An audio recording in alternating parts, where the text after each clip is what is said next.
Assalamualaikum warahmatullahi wabarakatuh dan salam sejahtera. So video ni saya nak kongsikan satu projek yang terbaru dekat Malaysia ni, iaitu projek yang bakal booming tahun 2020.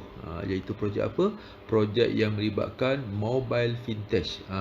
Jadi di sini saya beritahu dekat market hari ni ada satu talian baru namanya talian One Call. Okey, di mana OneCall ni berkolaborasi dengan apa? TuneTalk dan juga Celcom, tuan-tuan. Di mana kelebihan OneCall ni dia ada apa? Dia ada e-wallet. Okey, di mana e-wallet ni kita boleh monitor melalui satu apps yang kita panggil OneSense. Okey. So di sini sebenarnya dekat surat khabar dah keluar lah tentang pelancaran talian OneCall ni. Contohnya di surat khabar Berita Harian, di surat khabar Business Today dan juga The Sun lah. Okey, so di sini saya tunjukkan ini adalah syarikat yang develop sistem ni, iaitu syarikat apa? TFP Solution Berhad, syarikat yang dah listed dekat Bursa Saham Kuala Lumpur sejak tahun 2008. Dan juga satu lagi adalah syarikat Mobility One yang dah listed dekat Bursa Saham London. Jadi kedua-dua syarikat ni adalah syarikat yang mempunyai kepakaran dalam bidang telekomunikasi, fintech dan juga apps platform. Okey.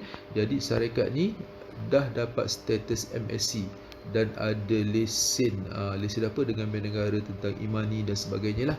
Okey. So di sini kenapa kita perlu memiliki apps OneSend ni?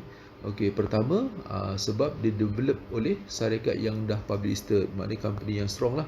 Okey, yang kedua maknanya yang develop ni adalah mereka sendiri dengan support team dia sendiri. Okey, yang bagus ni lah.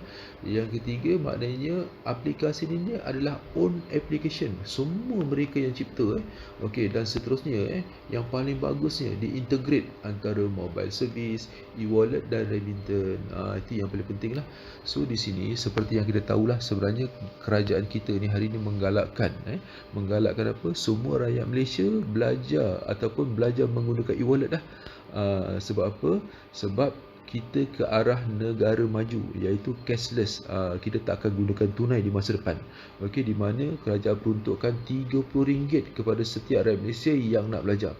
Okey, so di sini kalau kita dilihat maknanya dekat pasaran banyak e-wallet adalah, contohnya GrabPay, Boost, Touch 'n Go, WeChat Pay dan macam lagi. Cuma kat sini e-wallet yang ada ni dia tidak mesra peniaga dan tidak mesra pengguna. Sebab apa?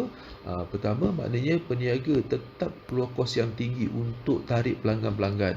Okey, maknanya tidak dapat bantuan apa-apa pun daripada penyedia e-wallet. Okey, yang kedua maknanya pengguna pula tak dapat cashback. Belanja banyak macam mana pun maknanya tidak dapat apa-apa daripada e-wallet adalah.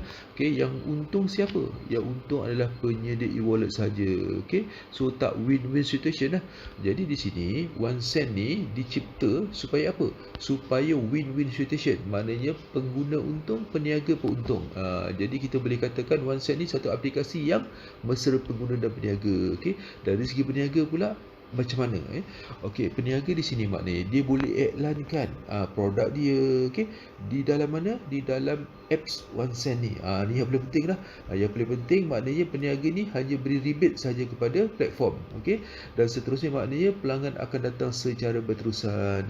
Dari segi pengguna pula yang bagusnya apa? Maknanya bila maknanya pengguna maknanya membuat belian menggunakan apps ni di merchant-merchant yang berdaftar dengan apps ni, kita semua akan dapat cashback, okey. Dan seterusnya kita akan dapat royalty kalau kita membina jaringan ataupun network, okey. Dan seterusnya maknanya kita akan dapat apa? Dapat keuntungan yang secara berterusan. Inilah yang paling penting. Jadi di sini saya nak tunjukkan macam mana cashback ni boleh berlaku di OneSend apps ni. Okey, dia mudah aja. Contohnya lah hari ni kan, kita semua boleh dikatakan pengguna. Hari-hari berbelanja, hari-hari ada benda yang kita nak bayar. Jadi di sini maknanya contohlah kita hari ni bayar bil api, bil astro, okey, bil telefon, top up ataupun beli apa-apa barang di merchant, okey. Biasanya kita tak pernah dapat apa-apa. Apa yang kita belanjakan tu hangus saja. Cuma dalam sistem OneSend ni yang bagusnya apa? Dia beri kita cashback. Dia akan kreditkan semula sebahagian maknanya kita belanjakan tu masuk ke dalam apa? Ke dalam e-wallet dalam OneSend ni, okey, di mana duit-duit yang kita dapat dalam bentuk cashback ni kita boleh belanjakan semula, ataupun kita boleh withdraw daripada mana-mana ATM lah dekat Malaysia, ataupun apa, kita boleh transfer ke debit card ke Mastercard yang disediakan oleh pihak syarikat ni. Jadi bagus tak? Tentulah bagus. Jadi di sini yang bagusnya apa? Maknanya inilah kitaran yang kita suka. Maknanya belanja hangus menjadi pendapatan. Itu yang paling penting. So di sini macam mana nak mula? Macam mana dapat cashback? Dan macam mana nak dapat royalty? Dan juga macam mana dapat income berterusan? Jadi persoalan ni saya akan jawab di dalam video yang kedua. Okey, jumpa ke sekali lagi di video yang kedua. Okey, sekian, terima kasih.